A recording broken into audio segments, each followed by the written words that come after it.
గోల్కొండ మన రాష్ట్రం మన టీవీ.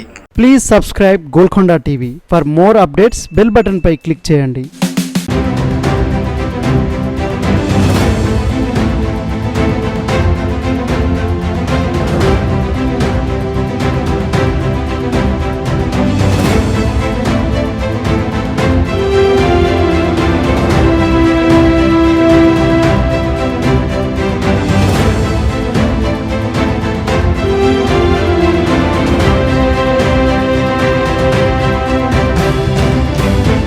ప్రజాస్వామ్యానికి భారతదేశం తల్లి లాంటిదని ఉద్ఘాటించారు ప్రధాని నరేంద్ర మోదీ. భారత సహజ మూలాల్లోనే ప్రజాస్వామ్య ఛాయలు ఉన్నాయని, భారతదేశ తత్వ చింతన అంతా ప్రజాస్వామ్యం ఆధారంగానే సాగిందన్నారు. దేశంలో ప్రతి ఎన్నికకు ఓటింగ్ శాతం పెరుగుతూ వస్తుండటమే ప్రజాస్వామ్య వ్యవస్థపై దేశ ప్రజలు ఉన్న నమ్మకానికి నిదర్శనమని చెప్పారు. మోదీ ఢిల్లీలో నూతన పార్లమెంట్ భవనం సెంట్రల్ విస్టాకు భూమి పూజ చేసిన తర్వాత ప్రధాని నరేంద్ర మోదీ వర్చువల్ విధానంలో ప్రసంగించారు. కొత్త పార్లమెంట్ భవనం ఎన్నో విశిష్టతలతో రూపుదిద్దుకోబోతుందని చెప్పారు. పార్లమెంట్ పనితీరు మెరుగుదలకు అన్ని అంగులు సకల సౌకర్యాలు ఏర్పాటు చేస్తున్నట్లు తెలిపారు. ప్రస్తుత పార్లమెంట్ భవనం స్వాతంత్ర్యం తర్వాత దేశానికి దిశ నిర్దేశం చేసిందన్నారు.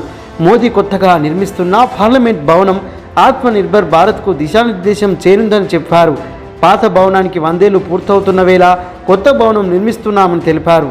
నూతన పార్లమెంట్ భవనం దేశ ప్రజలందరికీ గర్వకారణమని అన్నారు ప్రధాని. పార్లమెంట్ నూతన భవనం కూడా ఒక దేవాలయమేనని, ఈ దేవాలయంలో ప్రాణప్రతిష్ఠ చేయాల్సింది రాబోయే తరం ప్రజాప్రతినిధులేనని అభిప్రాయపడ్డారు.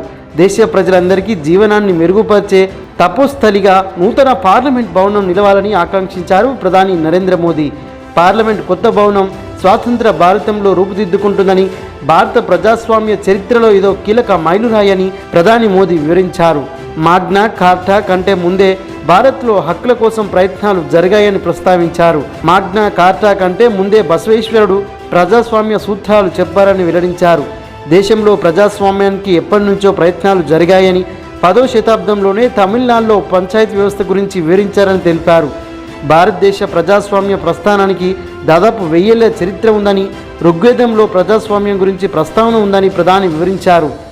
साथियों, आमतौर पर अन्य जगहों पर जब डेमोक्रेसी की चर्चा होती है तो ज्यादातर चुनाव की प्रक्रिया,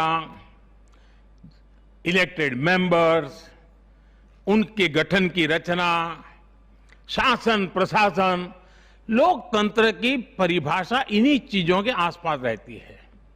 इस प्रकार की व्यवस्था पर अधिक बल देने को ही ज्यादातर स्थानों पर उसी को डेमोक्रेसी कहते हैं.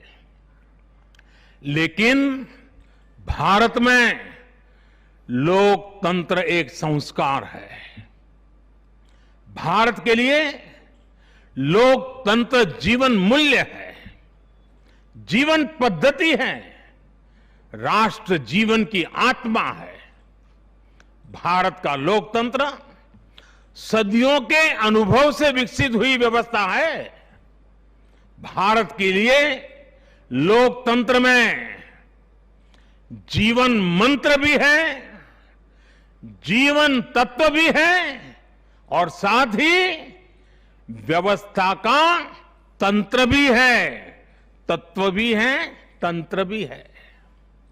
समय समय पर इसमें व्यवस्थाएं बदलती रही, प्रक्रियाएं बदलती रही, लेकिन आत्मा लोकतंत्र ही रही.